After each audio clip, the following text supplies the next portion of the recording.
My dear friends, we are going to contemplate two words today: self-confidence and self-image.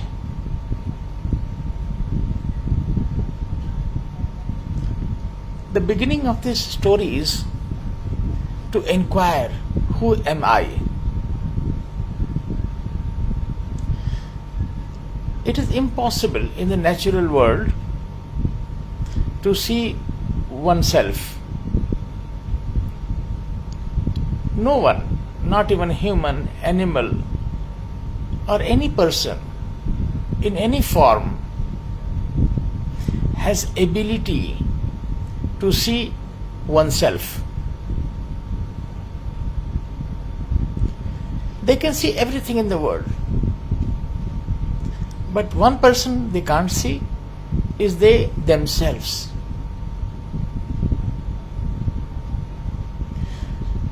The only purpose of life is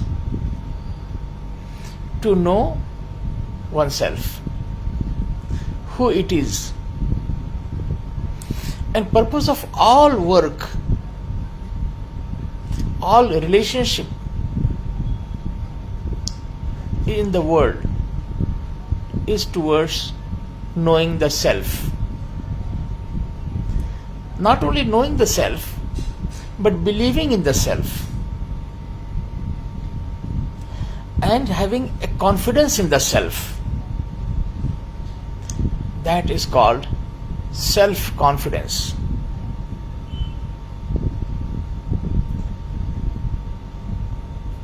For example, I have never seen myself.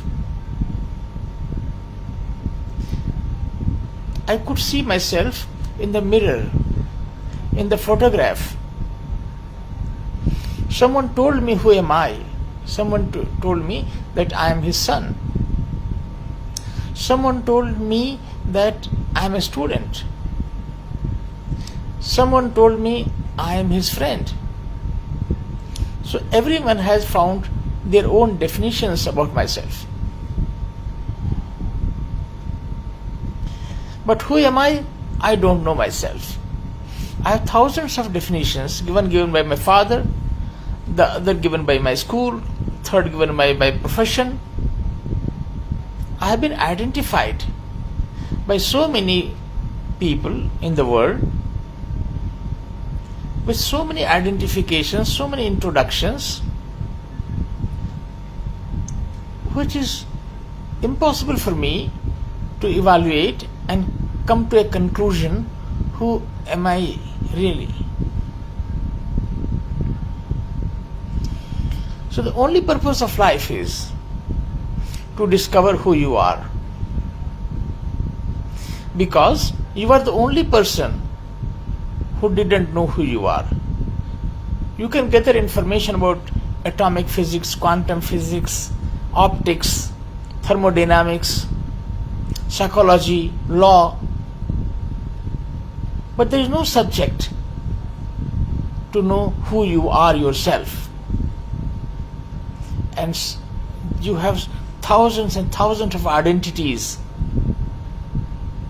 For example, passport, Aadhaar card, driving license, your name.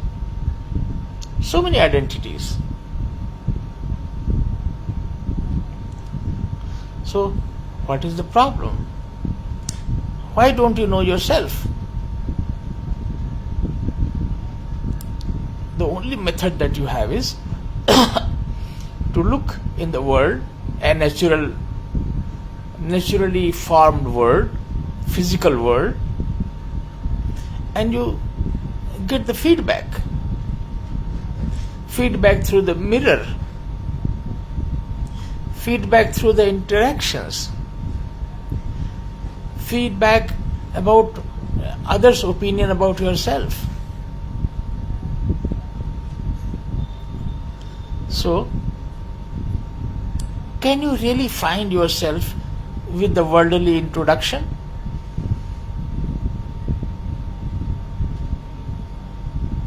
If it is one introduction, you could believe. But every one of everyone knows so many introductions about you.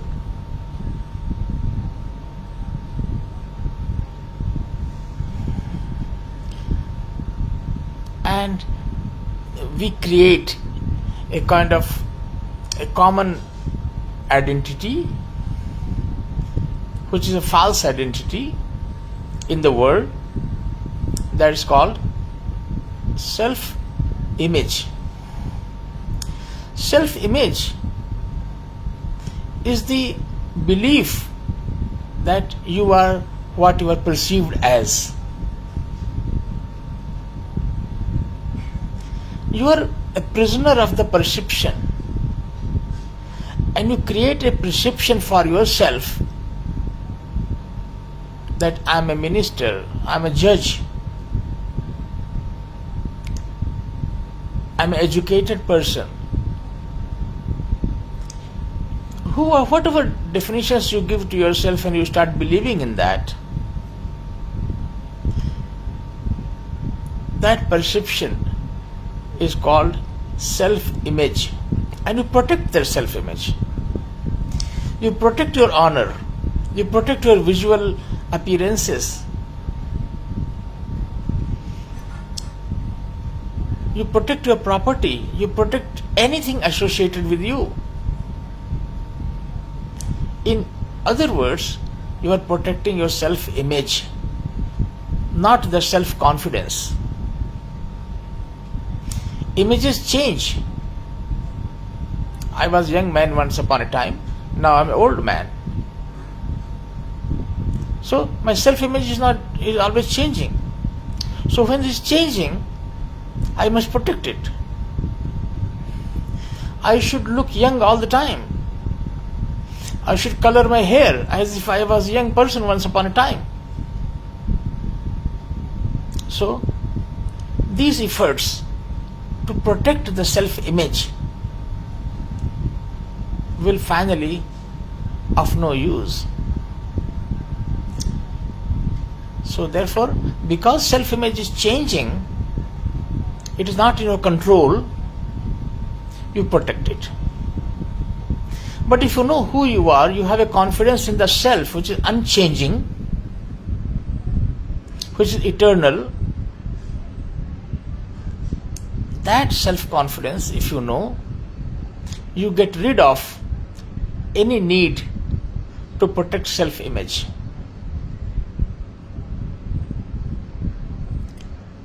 So, who you are, that means you should discover yourself through your interaction, your behavior, your relationship. And when the relationship with the world is in harmony, you are not afraid of the world, you are not insecure. In that case, you don't create the thoughts.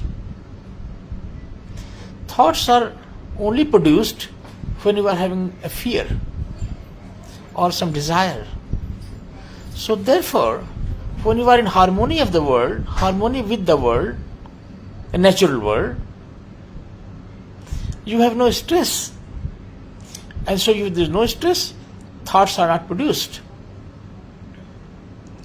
The making of the thought has some ignition point, something to disturb you. So the moment you get disturbed, thoughts are produced. And then you concentrate that thought to fight with that reality. But if you are in harmony with the nature, you are at peace with the nature, in that case thoughts are not produced. So in that state of the mind, you have the world as a true mirror for yourself. If there is a thought, there is disturbance and thoughts are produced, the world will not be a true mirror for yourself. And whatever mirror that you see will give you distorted self-image. So therefore, when you are at peace, your self-image is truly who you are. Otherwise not. Otherwise you are making efforts to protect their self-image. But if you have a true self-image, there is no need of protection of the self-image. And then your self-confidence and the confidence in the images will remain one. So therefore, once you know that you are comfortable with the world, everybody has a good relationship with you, you don't have any falsehood, you don't cheat anybody, you are independent but not separatist. In that state of mind, you develop the self-confidence, the confidence in yourself, who you truly are. And then there is no need of the world, because you know yourself, the purpose is solved. So when you know who you are, there is no need of show off. You are not bothered about what your self-image is all about. So, and to believe and to stay in that state of mind for a certain duration will make you realize that the world is honestly a true mirror for yourself, and there is nothing to be feared of in the world which is appearing in the mirror. Here the mirror is a typical word used for mind. This small conversation has some intriguing understanding about the nature and the self. Nature is helpful to you because it gives you a feedback about yourself, give and take.